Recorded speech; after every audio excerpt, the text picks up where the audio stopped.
So the other thing too about these sorts of units, if you go putting an aquarium on something else, is it's also really important that the top board is over the support, which this one is.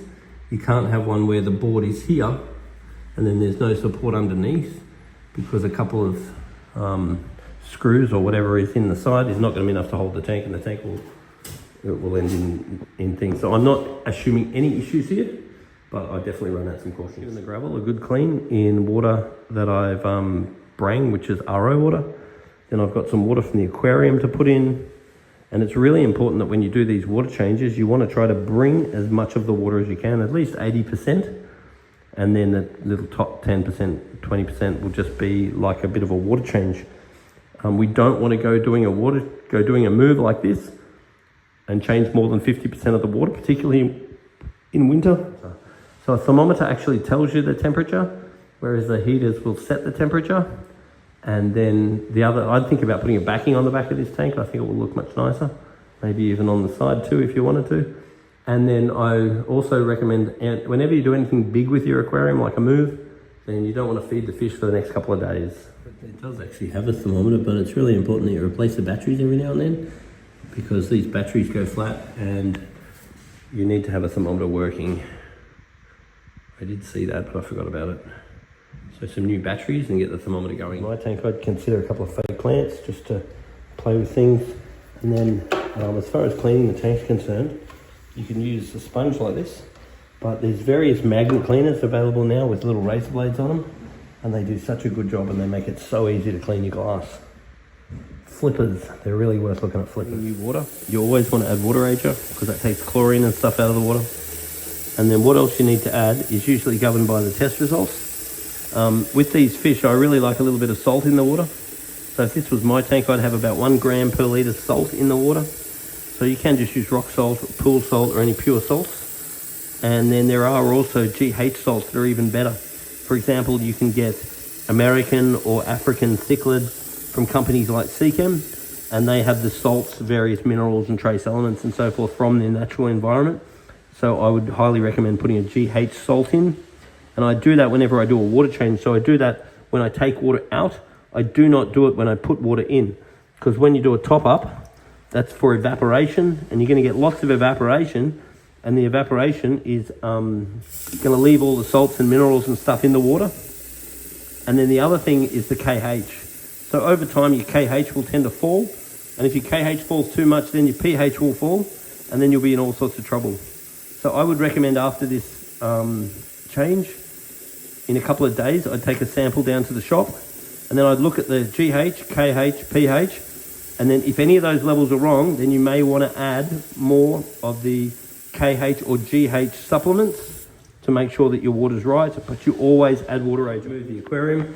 Pretty much every job I do, when I leave, it looks terrible because we've disrupted everything. Now, a lot of your filters and that, and the heaters and that have suction caps. They tend to only last for a couple of years until the suction caps give way. So replacing the suction caps allows you to put your filters and stuff in all nice and comfortably. Now the other thing I want to just talk about is the light. You want to try and have the light on, mainly when you're watching the fish. But if you're at work or school or whatever, I'd rather the lights actually be off. Now the other thing is we have an air stone that I'm very happy with, because well, that means we've always got that backup. But as far as the filters are concerned, what I'm really wanting is the filters to agitate the water.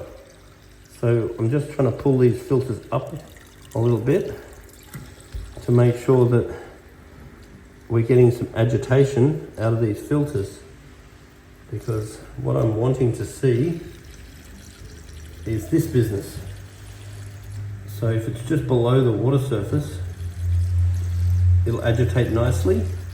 Now this one's going to suck in air from the top, and that could be annoying. So maybe push that one down a little bit. And let's pull this one up a little bit. And we're going to push that way. What I'm trying to do is keep... Yeah, this one needs new suction caps. I'd get new suction caps for these filters, and then I would want this one pumping like that, because I want the agitation of the surface. So I'm going to leave that one like that to make sure I've got agitation, but that might get annoying because of that sound. So that's really what I'm wanting. But because that's sucking in air, that's, even if you put a bit of silicone or something over that, I'd probably put a blob of silicone on that, because that sound is probably going to piss you off. If it doesn't and you like that sound, then you're in business. But if you don't like that sound, then that's going to fix it. And that's what I want. That one, the suction caps are gone.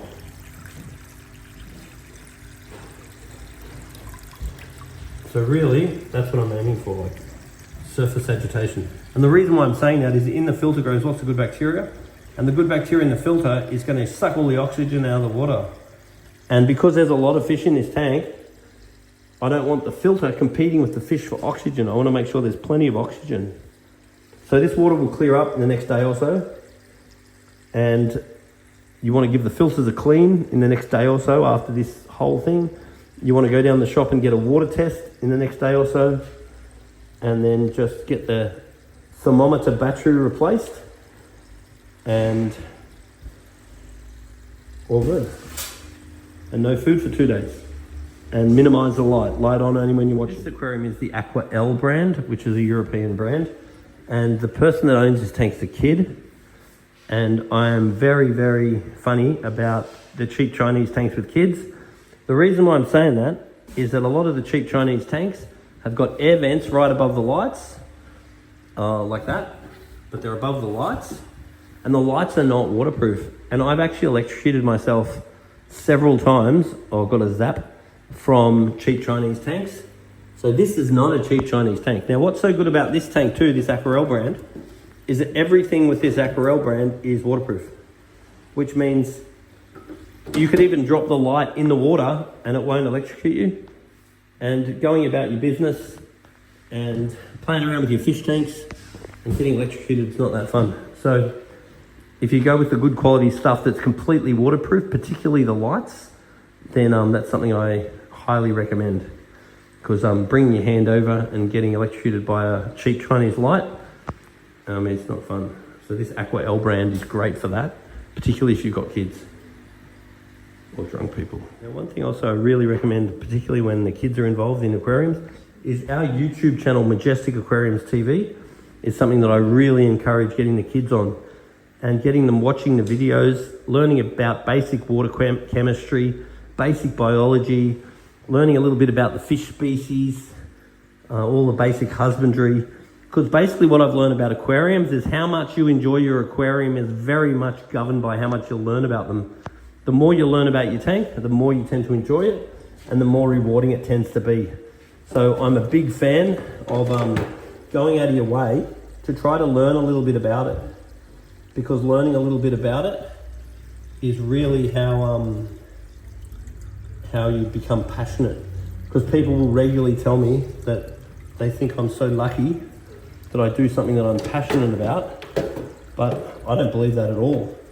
I actually think the more you learn about anything, the more you tend to enjoy it, the more reward you get from it, and the more passionate you tend to be about it.